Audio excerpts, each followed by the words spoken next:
If you can't get beyond your body, and your attention is on your body, then you're matter trying to change matter. If you're thinking about your cell phone and your partner or your kids, or none of these are bad, but if you can't get beyond them, they own you.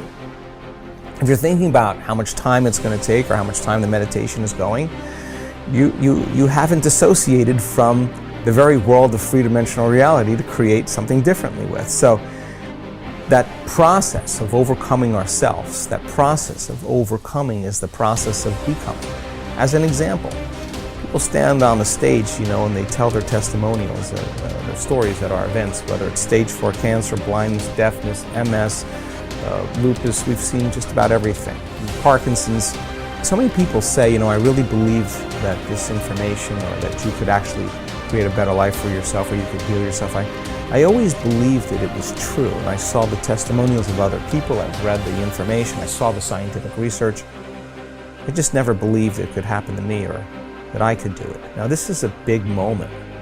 This is the moment you come out of the bleachers and you get on a playing field, because in order for that person to prove that their mind can affect their body, they would have to show up every day and do the work.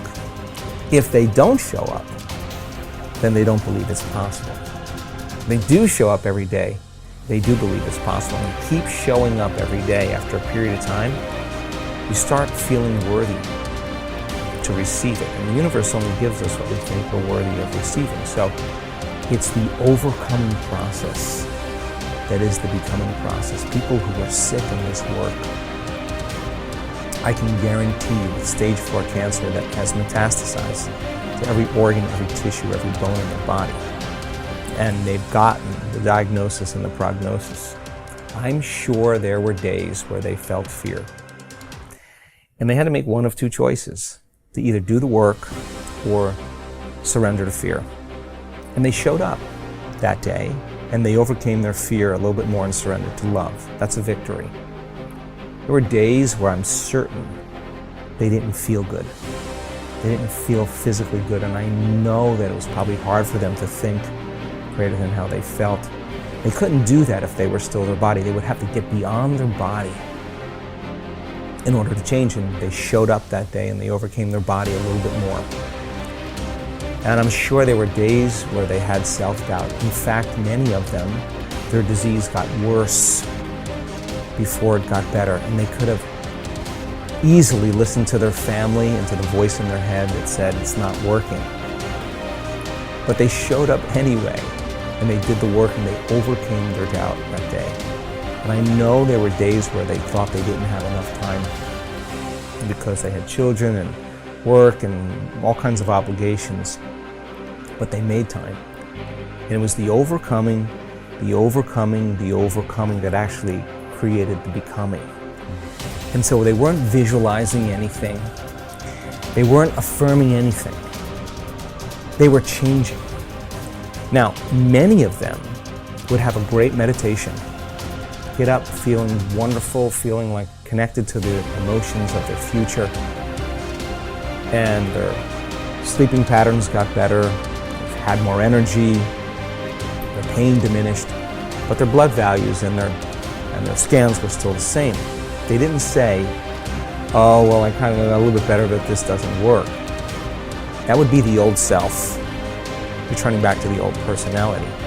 They were more concerned about what they still had to change about themselves in order for their health to change. So they realized that many of them, 1 hour of meditation and feeling wonderful, and then spending 15 hours of your remaining day reacting and responding to everyone and everything in your life and believing those thoughts that are just hardwired programs in the brain and acting and behaving like the old self. Genes aren't going to change that way, so all of a sudden now it became practical. I got to get so good at doing this with my eyes closed.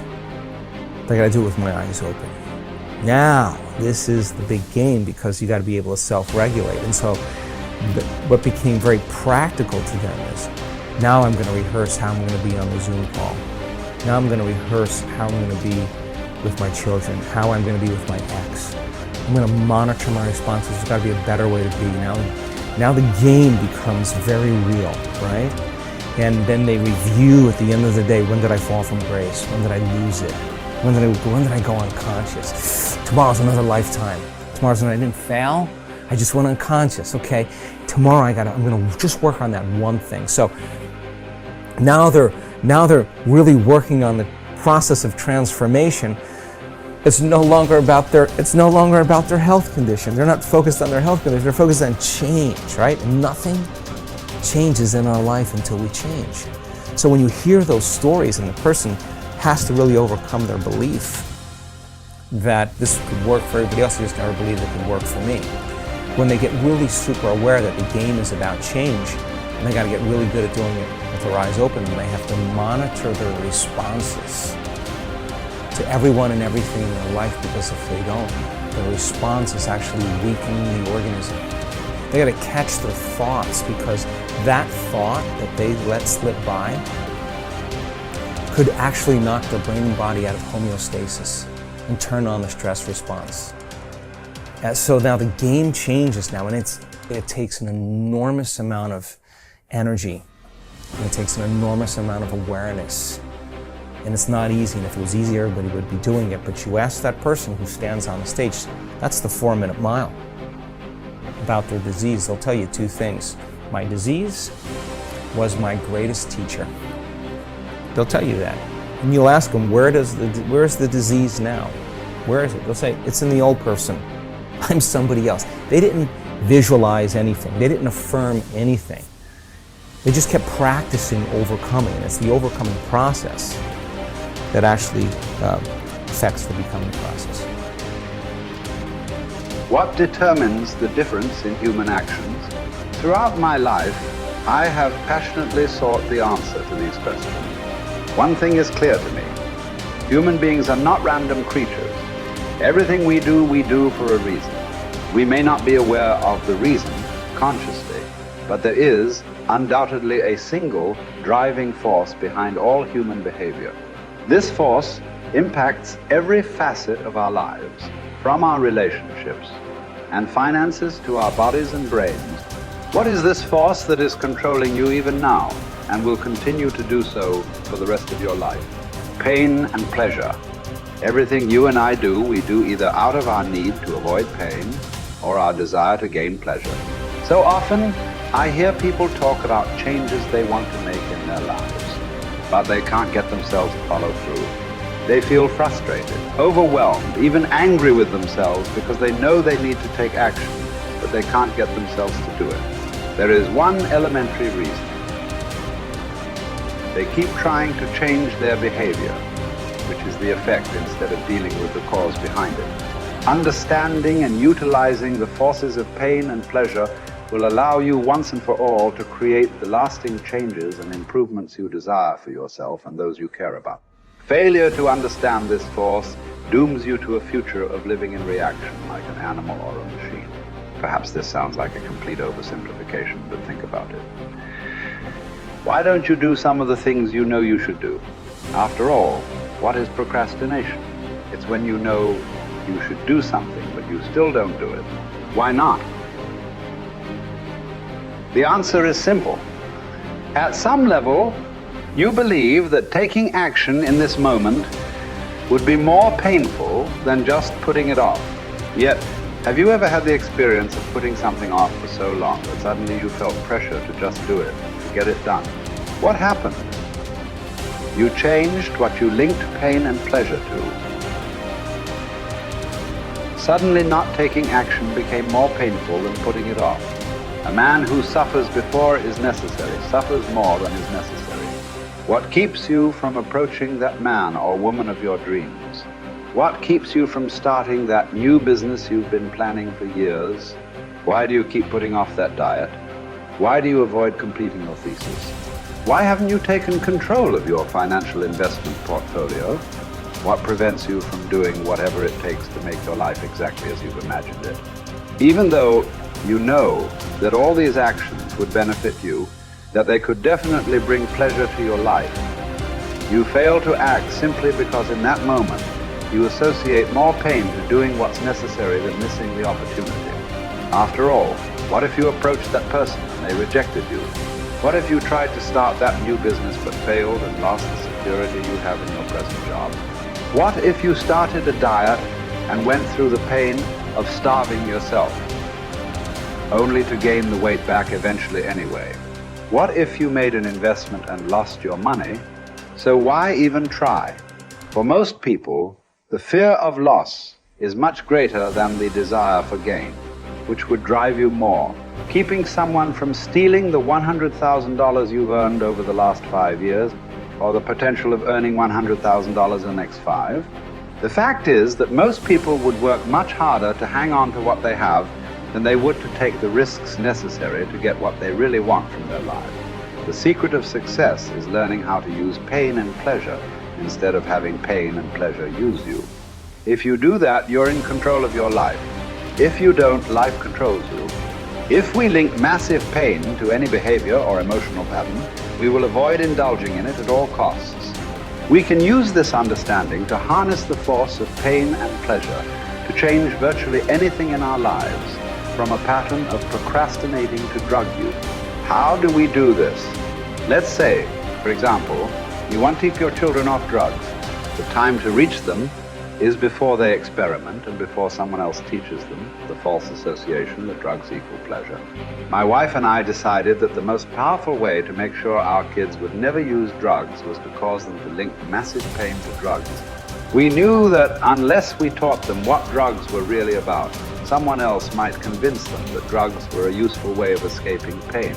If we fail to direct our own associations to pain and pleasure, we're living no better than animals or machines, continually reacting to our environment, allowing whatever comes up next to determine the direction and quality of our lives. Our behavior, both conscious and unconscious, has been rigged by pain and pleasure from so many sources.